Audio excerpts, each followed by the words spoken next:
Hey guys, welcome to the next part of Let's Play Football Manager 2015 with Derby County.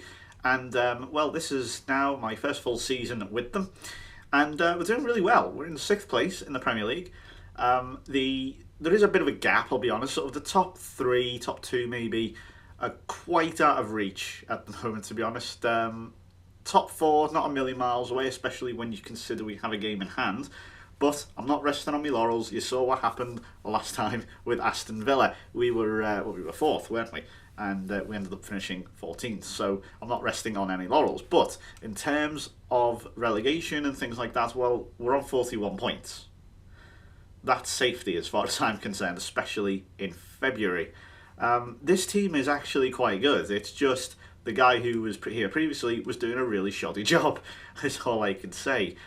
Because, well, we know Derby are decent on this save because, for God's sake, they were in the Champions League a few seasons ago. So there is definitely something there.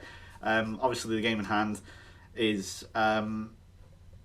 obviously making us look a little bit worse than what we are. Obviously, if we win that, we could go within 3 points of City in 5th. Not that it particularly matters due to 5th and 6th going into the Champions League. I believe both go into the group stages. Let's have a look. Top teams placed 5th and 6th qualify for Europa League group stage. That's correct. And obviously you've got your winner of the Catalan Cup and so on. So Liverpool at the moment at top of the league with 60. Man United just behind them with 57. Then come Chelsea and Arsenal, City and then us.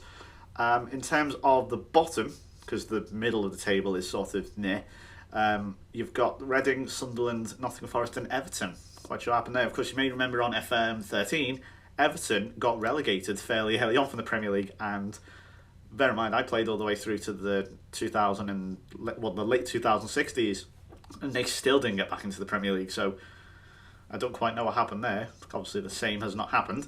Preston North End have been promoted, you may notice, and they're actually doing a really good job. Not so much down, well, pretty much all, in fact, down to this guy, Dennon Lewis. I'm considering signing him, but he actually isn't a great player.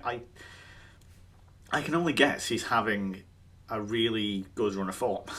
You always find that occasionally, a player you don't expect to see or a team you don't necessarily expect to see in the player stats there, like near the top goal scorers, and you're like, how the hell's that happened?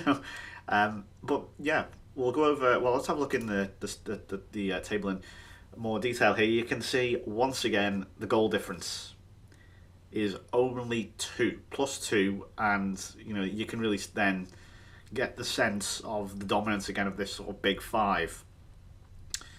I mean, admittedly, compared to the teams around us, that's a decent goal difference.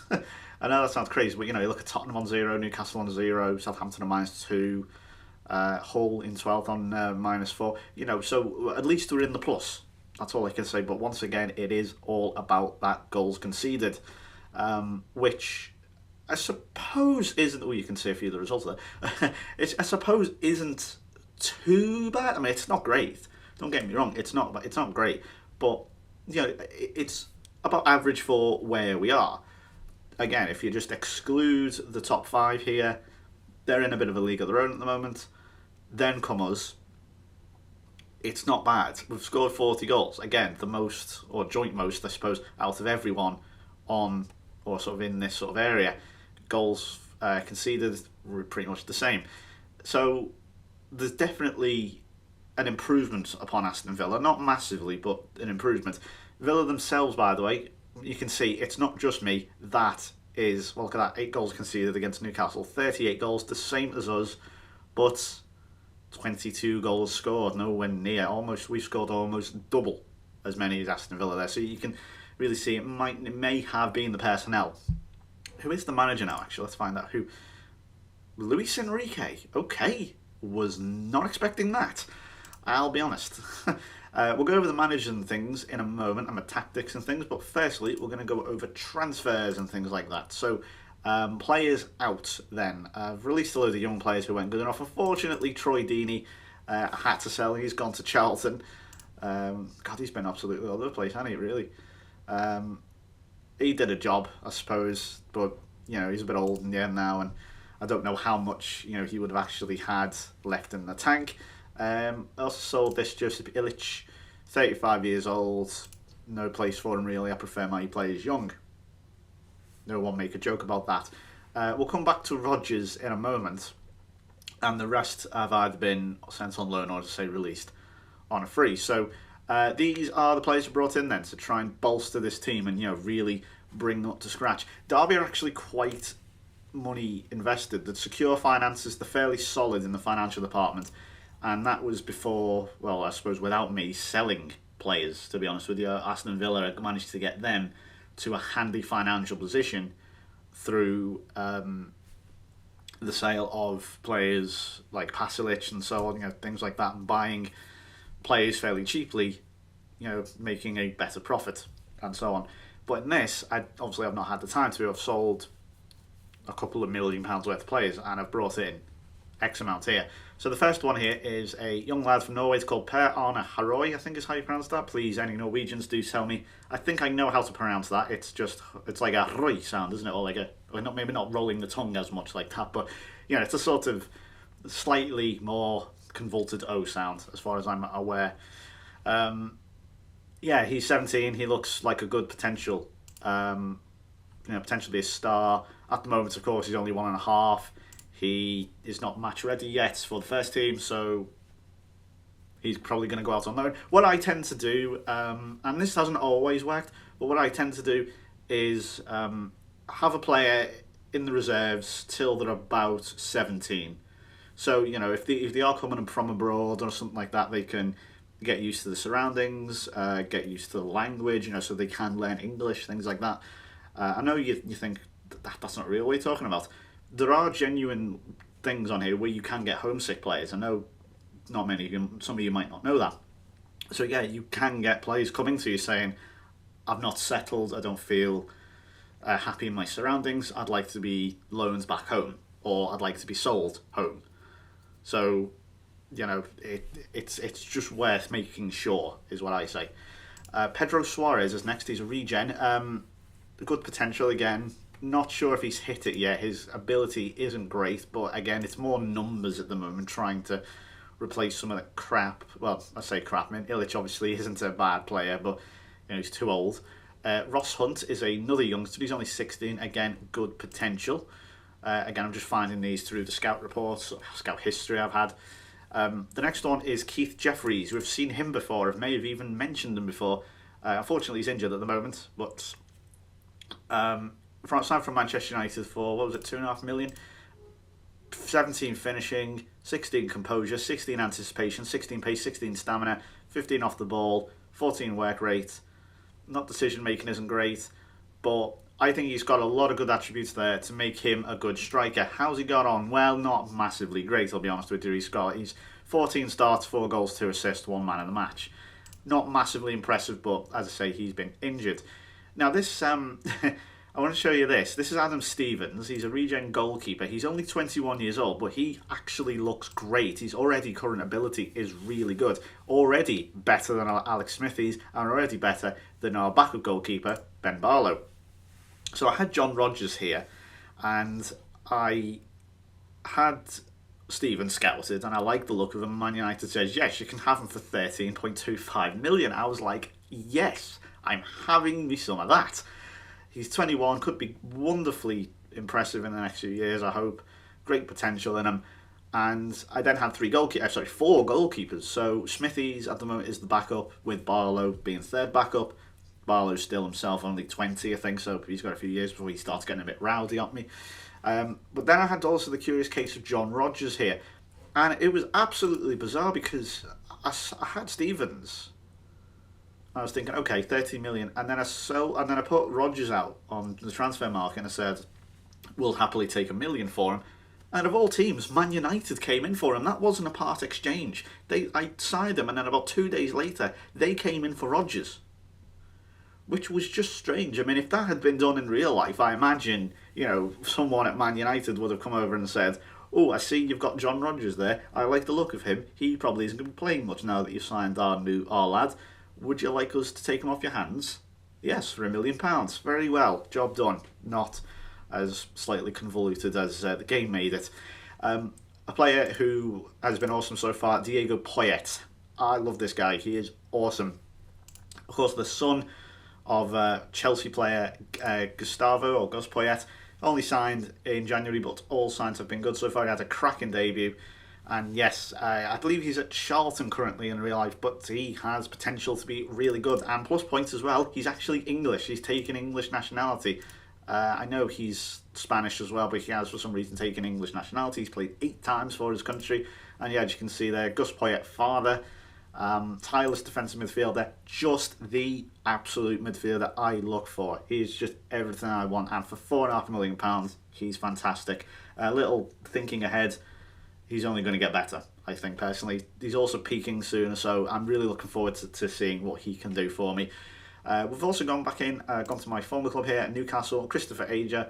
Not developed as much as I hoped he would have done, to be honest. He's still getting his match fitness back, so I don't think he's played, or he's played once. Oh, sorry, no, he's come off on the bench. He's made his debut at least. But just a bit of holding midfielder, just, again, trying to boost that quality in midfield, trying to build a nice one around it. So you may notice I've not really invested in defence. That's hence why we have conceded probably so many, or maybe a few too many than I'd like. And lastly here, Lewis Allen, another striker. Again, 18 finishing, 16 heading. He's 6 foot tall, 19 acceleration, 17 pace, 16 off the ball, 14 technique.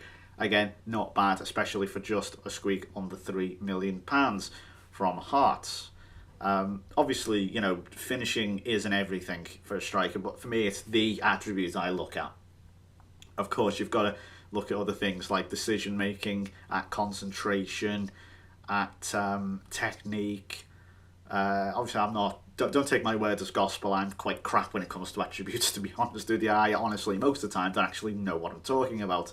But I know things like it's just basic football knowledge. Things like finishing and decisions, concentration. We've got to have a player who has good concentration, because if he's not concentrating on the game, or if he's not concentrating what's going on behind him, he can't make the runs and to get himself in a good position, if you know what I mean. So so that's the current state of the lineup. This is the squad. I might actually have the squad I've chosen last night. In fact, if I go to the club here, you can see. So this was the last squad I used.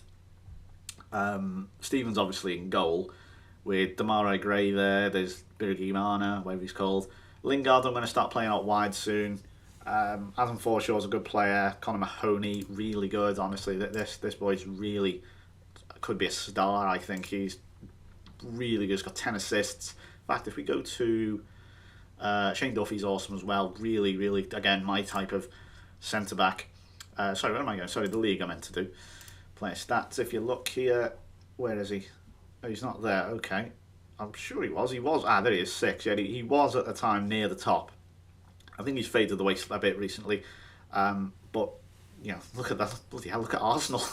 It's completely surrounding us.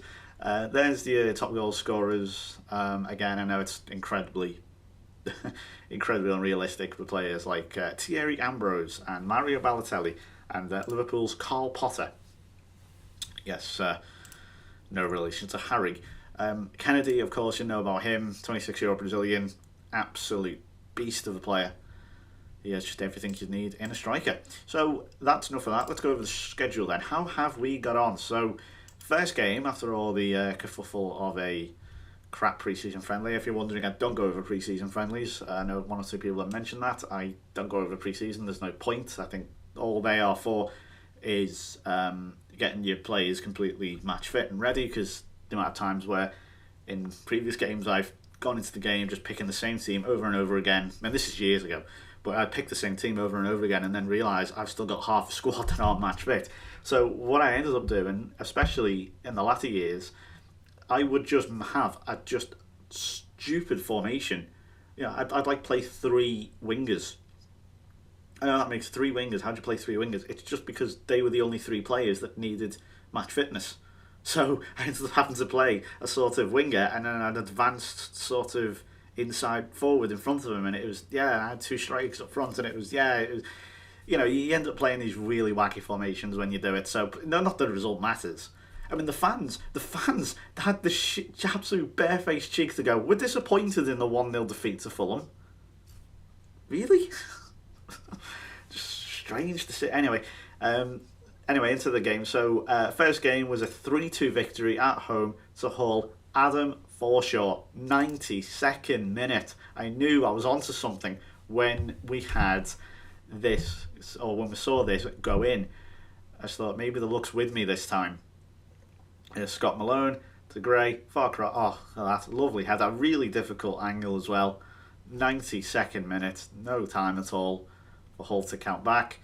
And we then came back down to earth, to be honest, with a 4-1 defeat of Chelsea. It's not... Okay, look, our away record against some of the bigger clubs hasn't been great. And you'll see that as we go on. Shane Duffy not leading from the front as per usual. Please do excuse that message there. I've hopefully blurred that one out. So I don't want my text out. Apologies, I'm running on Mac and I do get my text messages through on here. So, yeah. Birmingham. We then played Birmingham in the Capital One Cup second round. And this was a mad game. 6-4. Stuart Perry scored a hat-trick and so did Giovanni Di Biase. Patrick Roberts eventually, and Stuart Perry in fact scoring the winning goal in the 113th, 116th minute. And as you can see, we dominated the game, but my God, I played players like Haroy here, a bit of a mistake to say you probably shouldn't play 16-year-olds unless they are the next Messi and things like that, you know. So don't play them. I know Haroy there, especially defenders, don't play young defenders until they're about 18. Just don't. You can get away with 16 and 17-year-old strikers. They're not going to have much of an impact in the game. That's one thing I do kind of disagree with how the match engine works, is how ineffective really young players are when they first come on. What you find is, say I start a 16-year-old in a game against a League One team, and we're Premier League. Say Birmingham, League One. I don't know if they are they in League One or Championship? Okay, they're in the Championship. Well, let's just say Championship. I bring on a young player. They have little to no effect or impact on the game. I disagree with that. I think a young player is going to just run around like crazy, like a headless chicken, admittedly, but it's just going to run around just causing so much disruption, and I think that it will have a bigger impact than the game says. I know that sounds strange, but for me, there's more to it than just a 16-year-old comes on and he's kind of shy. No, it doesn't work like that. Just a bit of thought there. 1-0 against Swansea. Demarai Gray with the goal. Pretty good performance in the end. Just getting points at this stage is all that matters, to be honest, just because the targets was to avoid relegation. Obviously, by the time the new year came around and we were fairly safe, I obviously changed that to Europa League. Mid-table finish, I should say. Sorry, it's mid-table finish. And then here comes Southampton again. This damn team. This is such a good team. I'm not even kidding. I've said this before. This is a terrifying team. Harry Kane, Harry Wilson, Stephen El Shaarawy, this Case guy, I've never heard of him personally, Michael Keane, Ryan Eastman, this guy here, he's a young lad, he's only 23 years old. I'm interested in him. Don't know, I was interested in him. I didn't go in for him, as I thought, it's a bit too risky. I'll see how he does against all the teams and the rest of the season, if he plays, that is. Is that Jordi Gomez? No, sorry, it's Joe Gomez, sorry. And yeah, that front three, that is absolutely terrifying. Southampton, with that front three, should be challenging for the top four, in my opinion.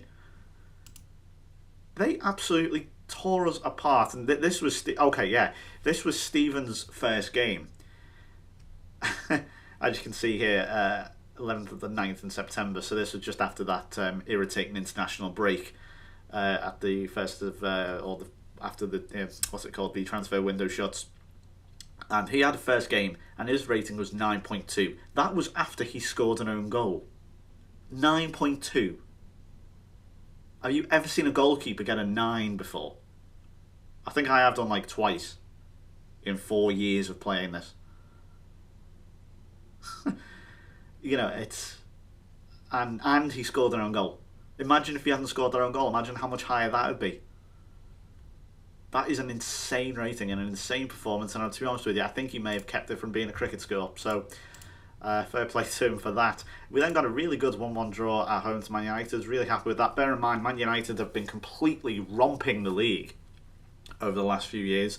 They've just been almost unstoppable. Admittedly, now they're slowing down a bit. Liverpool have caught them up. But we got a 1-1 draw against them. I was pretty happy with this, especially when you consider the fact that Callum Chambers scored an own goal. I mean, we were completely outdone in this game. 9 shots on target, only 3 of that. Sorry, 9 shots, 3 on target. Man United 26. It was just, again, Stevens put in a good performance against them. Straight in, off Chambers. Typical sort of FM own goal. And then another good win in the Capital One Cup here, 2-0 against Norwich. Shane Duffy with a goal there, and it doesn't really say who else, I can't really see. 0-0 at Goodison Park, not the worst result in the world. Again, I wasn't bothered by the performances at this stage. It's just about getting points. As long as we get points, then I'm happy. 3-2 against Newcastle. Gallo scored. Rocco Gallo. Is it Gallo or Gallo? I'm not sure. Let's see, Akpro with the late consolation for Newcastle, and they've also got Torgan Hazard. I don't know is where is he? Adam Robertson. There's young. A few people have been asking about this guy. He's very good. He has 20 finishing, as you can see now. He has 16 penalties, 16 composure, 18 acceleration. Really good. Plays for England 4 times. Not as clinical as you might think. You might think he'd be on 20 odd goals. He's still very good. 62 goals and 151 appearances. But considering how much I bigged him up, that's not massively impressive, I don't think. I mean, it's still good. I'm not going to lie, it's still good. But he could have been, Luis Suarez, etc. levels of sort of quality, I suppose. Then went back to Villa Park for the first time and got a 1-1 draw. Jesse Lingard with the goal. El Amrani obviously scoring. Former players, as you do. 3-1 against Tottenham, who have not been as great. I have expected Tottenham to do well. Interesting little tidbit about Tottenham here. They are still, I can't remember if I mentioned this in the last video or not, but they are at Wembley. That is their home ground. Wembley. They're not moved in temporarily. That is their permanent ground. They're not building a Tottenham Stadium or it was a legend here, a Blanchflower Stadium or Perryman Stadium like they did on FM13.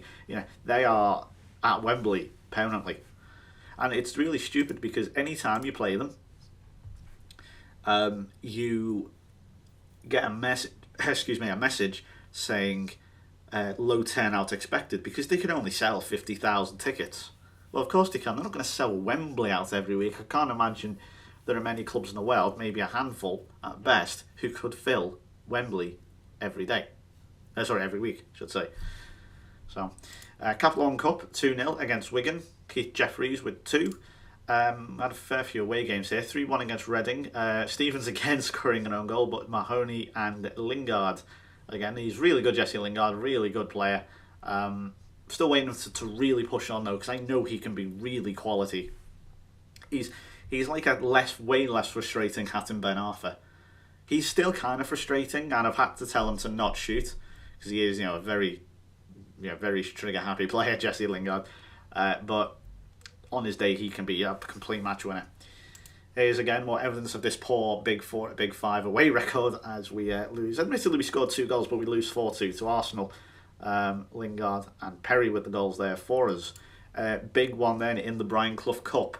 Nottingham Forest 3-0. Absolutely perfect. Just perfection for me. This was just a superb game, and I just remember absolutely dominating it. I set on my team out to just ultra attacking.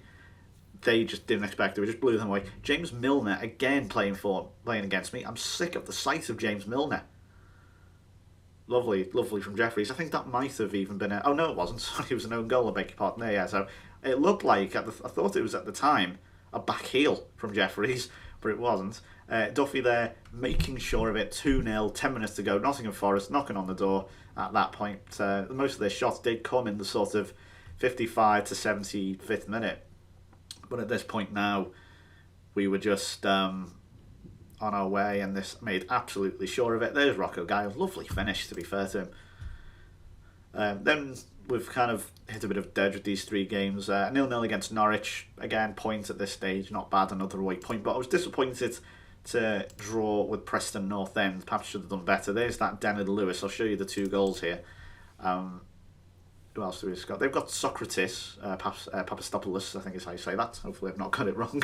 So they're not a bad team by any stretch of the imagination, Preston, but they've just been promoted. You expect to beat them, especially at home. See what I mean? Look at that, a complete and utter fox in the box there from Denard Lewis, poaching at his absolute best. And then it took us to the 80th minute from this winning header for once. Michael Hector, Damari Ray with the flick on here to Gaio, who has a good amount of pace about him. Probably could have took him on there. Should have done as well. Touch lazy at times, Gaio, but do it when he runs at you, he can be very dangerous. And there's Stuart Perry with the finish. Then if we scroll down a bit, unfortunately we had 2 difficult games in a row with Man City away 3-1. Jesse Lingard did score for us, but once again you have your players like Carl Jenkinson letting you down. Does it surprise you? No, it doesn't. We then unfortunately lost 1-0 away to Liverpool, who came to Pride Park here. Raheem Sterling with the goal. He's still there. He's very good. His value is £26 million. He's virtually at his peak at this stage. And yeah, he's a very good. Look at the versatility of the boy. Wow. But yeah, I wanted to show you if this is Liverpool's team here. They've got rid of Mignolet, thankfully. And they've got Rune Harrison.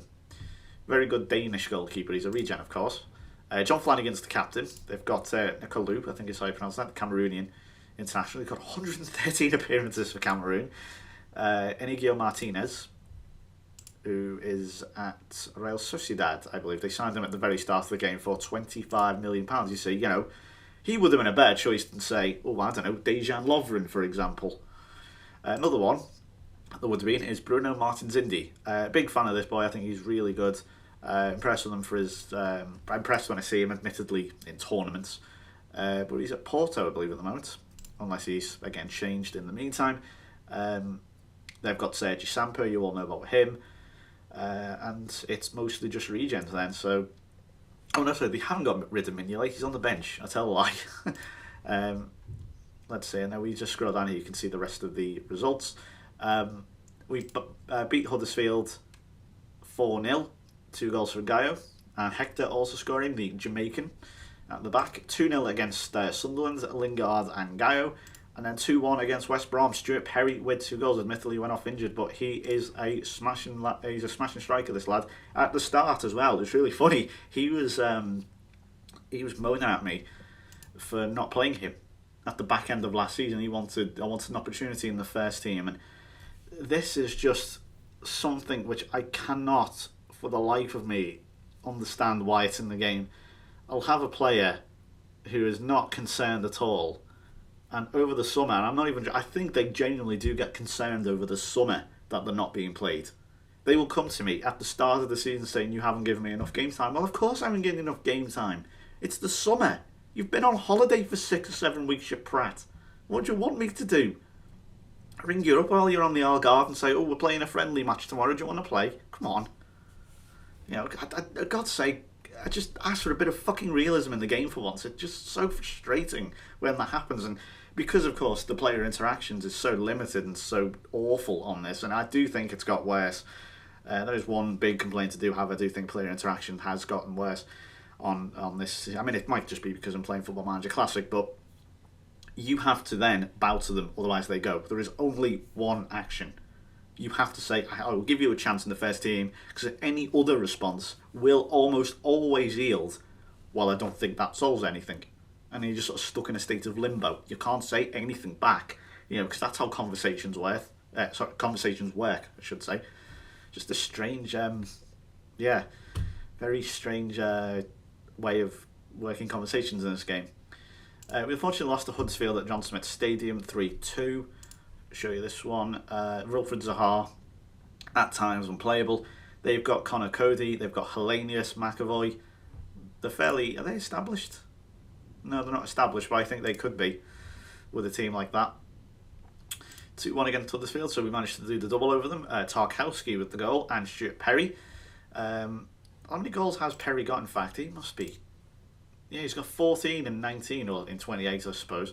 if you include his sub appearances.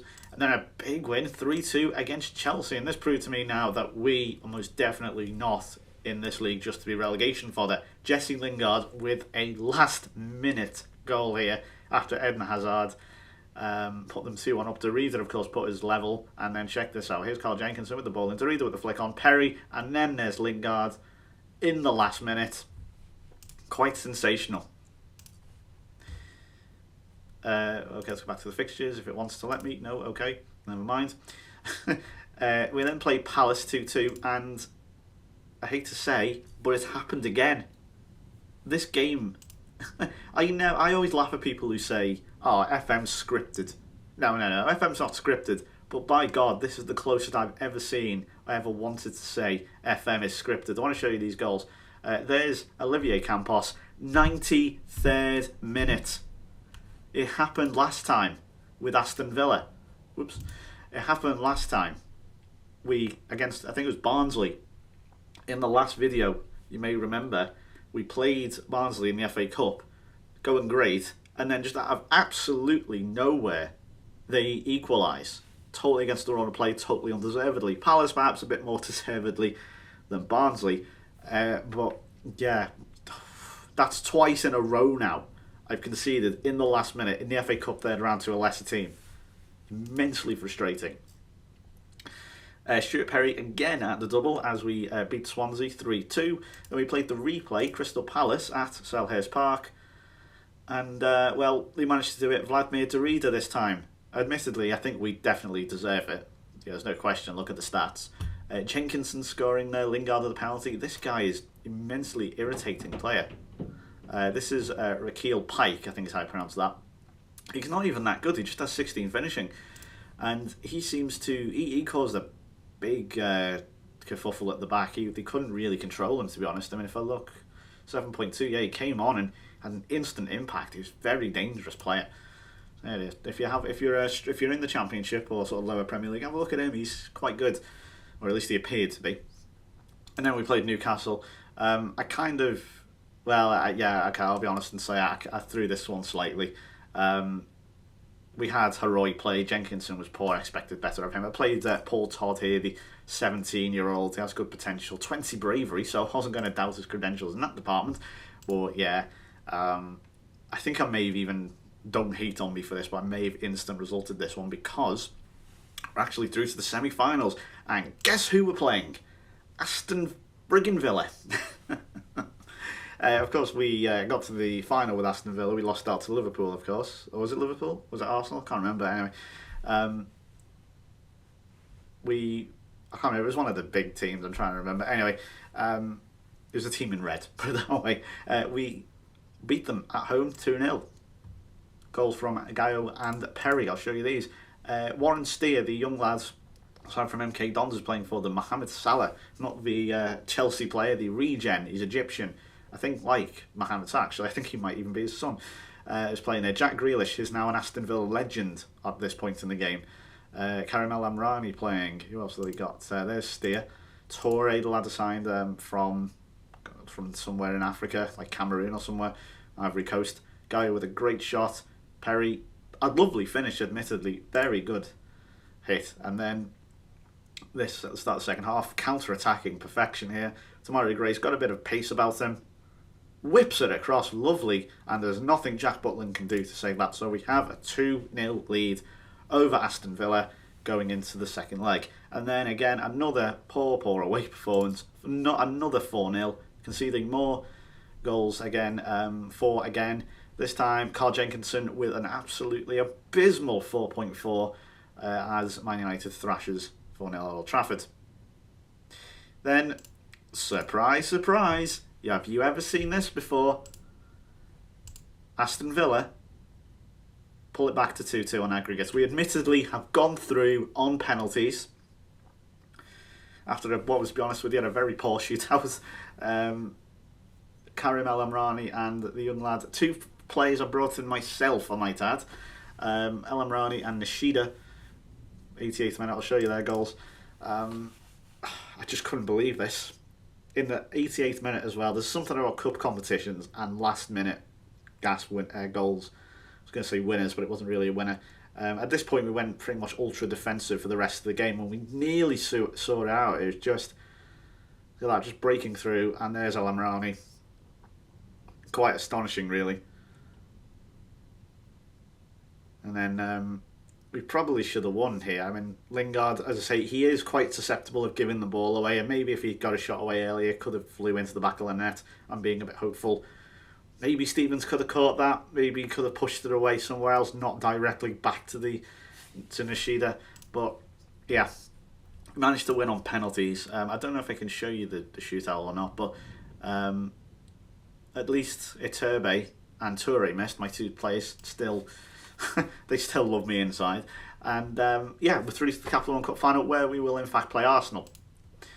We lost to Liverpool. Here's number 2. It's Arsenal. Sorry, that's why I got completely confused there. We're due to play Arsenal this time. We played Liverpool this time. So that's what I'm thinking. So the next video you're going to see is the Capital One Cup final. Versus Arsenal. Can we win our first piece of silverware? It's been, God, what, 9 years now? We'll be into our 9th year and we still have not won anything in this set. I want to point that out. We've won nothing. I've won a Manager of the Year award. That's it. But as a collective team, trophy, silverware, nothing. So, last game to review very quickly is the 2-0 victory here against Everton. A struggling Everton, Mahoney and Forshaw with the goals. Fairly even games, to be honest with you. But, you know, we have the quality, I suppose. So, that's you're up to date virtually. So, the club stats obviously is not great at the moment. That is going to improve, though, by the end of the season. I can almost assure you of it. Also, we will guarantee European qualification if we do win the next game, win the Capital One Cup final, I should say. That's against Arsenal. That's in 4 games' time. So, you're now bang up to date, and I will see you then for the live commentary of the Arsenal Capital One Cup final from Wembley. So, I will see you then, and I hope you enjoyed. Please give the video a like if you did, and I'll see you then. Bye-bye.